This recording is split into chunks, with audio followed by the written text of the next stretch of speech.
Radhe Radhe everyone, जय माता दी। नवरात्रे आने ही वाले हैं। तो आज की इस वीडियो में मैंने दिखाया है कि नवरात्र पूजन में क्या क्या पूजन सामग्री हमें चाहिए। तो देखिए, नवरात्र का जो पूजन होता है एक बड़ा पूजन होता है, पूरे 9 दिन की स्थापना होती है, तो इसमें सामग्री भी काफ़ी सारी लगती है।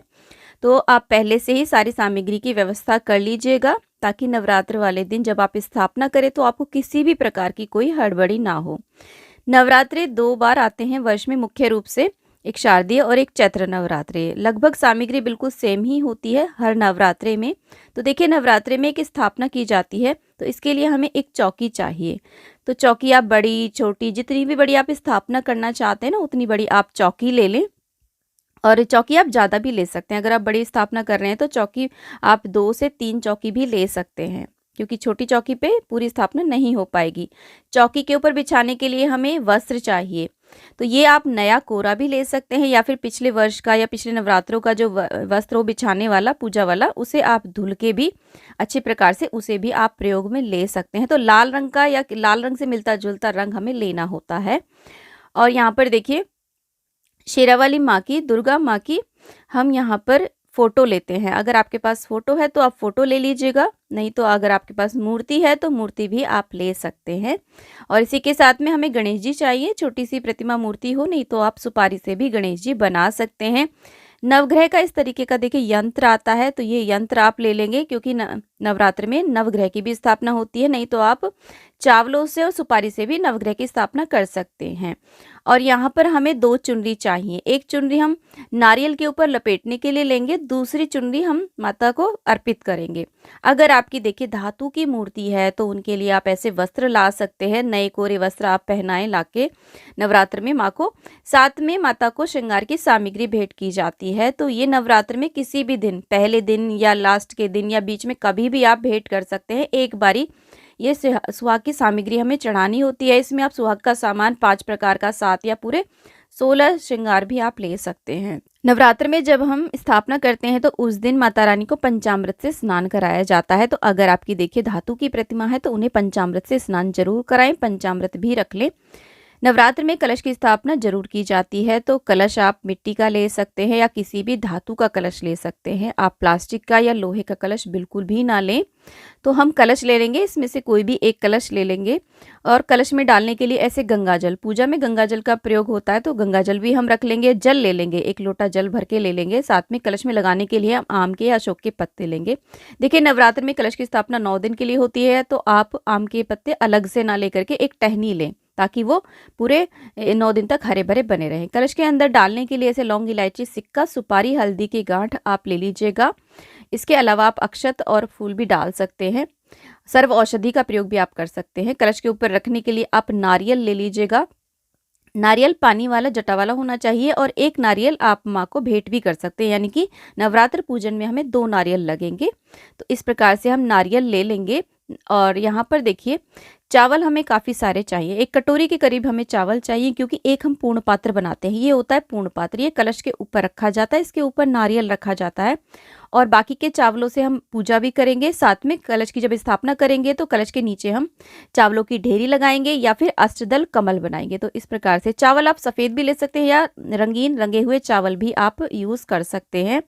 नवरात्रों में ज्वारे भी उगाए जाते हैं, तो आप जौ ले लें। कहीं कहीं पर गेहूं भी उगाए जाते हैं। जौ और गेहूं को मिक्स करके, और एक कुंडा लेंगे मिट्टी का जवारे उगाने के लिए। जवारे उगाने के लिए यहाँ पर मिट्टी भी हम ले लेंगे। तो मिट्टी आप किसी भी पार्क से, क्यारी से, किसी भी शुद्ध जगह से आप मिट्टी ले लीजिएगा। नहीं तो नर्सरी में भी मिट्टी मिलती है। पूजा सामग्री शॉप वाले भी मिट्टी रखने लग गए हैं, आप वहाँ से भी मिट्टी ले सकते हैं।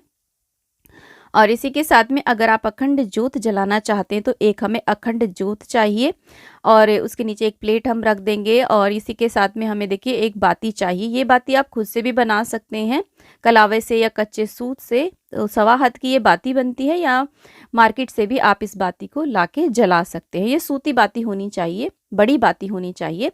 और देखिए, जोत आप चाहें तो देसी घी की भी जला सकते हैं या तिल के तेल की भी जोत जला सकते हैं। करीब करीब 1 सवा लीटर हमें घी या तिल का तेल लगेगा, तो वो भी हम ले लेंगे। और देख लेते हैं पूजा के थाल में हमें क्या क्या चाहिए। तो सबसे पहले देखिए हम धूप ले लेंगे, पूरे 9 दिन तक हम काफ़ी धूप लगेगी तो एक पैकेट हम धूप बत्ती का ले लेंगे। उसी के साथ में सुबह शाम नवरात्र पूजन में दीपक जलाया जाता है, तो एक हम दीपक ले लेंगे और बातियां बना के तैयार करके रख लेंगे। तिलक करने के लिए हल्दी, कुमकुम, चंदन और चावल ले लेंगे। तो इससे माता रानी को हम तिलक करेंगे।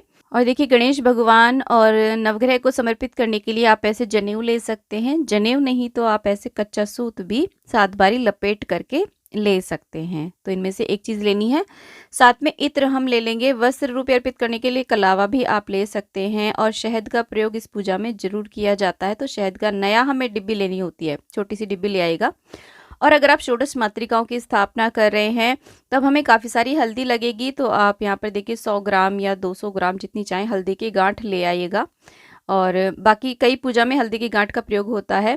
लौंग इलायची का भोग माता रानी को डेली लगाया जाता है। तो हम यहाँ पर 50 ग्राम या आप जितनी चाहे उतनी हरी इलायची भी रख लीजिएगा पूजा में। साथ में 50 ग्राम हमें चाहिएगी ये लौंग, क्योंकि लौंग के जोड़े जो हैं वो 11 यानी कि जो हम छोटा हवन करते हैं नवरात्रों में उस पर भी लौंग बताशे का भोग चढ़ता है और भोग में भी लौंग इलायची का भोग लगाया जाता है। तो 50 ग्राम के करीब या 100 ग्राम आप ये रख लीजिएगा। कपूर का प्रयोग भी इस पूजा में अवश्य किया जाता है, इससे भी हवन किया जाता है, आरती की जाती है। तो किसी अच्छे ब्रांड का विश्वसनीय शॉप से आप कपूर ले लीजिएगा। और देखिए अगर आप नवग्रह की स्थापना कर रहे हैं तो इस प्रकार से हमें 9 सुपारी भी चाहिएंगी और 9-10 सुपारी आप ले लीजिएगा। अगर आपके पास नवग्रह यंत्र नहीं है या फिर आप षोडश मातृकाओं की भी स्थापना कर रहे हैं तो अलग से हमें 10-12 सुपारी चाहिए। और आपके पास कुशा हो तो कुशा भी ले लीजिएगा। कुशा बहुत ही शुभ मानी जाती है पूजा में। और ये आचमनी पात्र होता है, नहीं तो आप कटोरी चम्मच भी ले सकते हैं। अगर आपके पास है तो इसे यूज़ कीजिएगा आचमनी आदि करने के लिए।